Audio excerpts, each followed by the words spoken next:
You may have noticed that pressing the Enter key in Excel simply takes you to a new cell, either to the right, left, up, or down. That may or may not be the result you're after.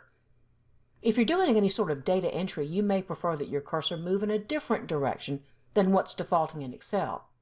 For example, it's moving down when you want it to move right. That's a really simple fix.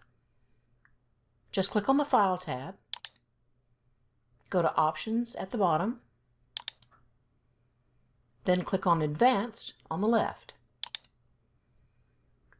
Right at the top under Editing Options, you'll see a checkbox that says After pressing Enter, move selection, and underneath that, a drop-down box.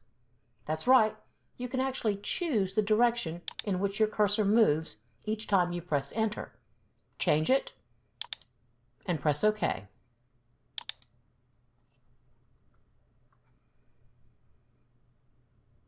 But maybe what you really want to do is actually insert a new line within an Excel cell. Instead of pressing Enter, press Alt-Enter, that's holding down the Alt key, and then pressing Enter. That'll move you to a new line within the cell so you can start typing. So that's today's very, very quick tip in Microsoft Excel. If you consider Microsoft Excel to be a little scary, I've got some help coming your way. I'm presenting an hour-long webinar on both Excel and Outlook later this week as part of a free virtual conference called Legal Up starting on March 24th. It's put together by the folks at One Legal, and because it's virtual, there's no travel required.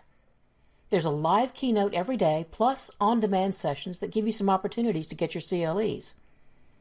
My session on Excel and Outlook tips for legal professionals will be available starting Thursday, March 26th. To sign up, go to the link above or in the description below.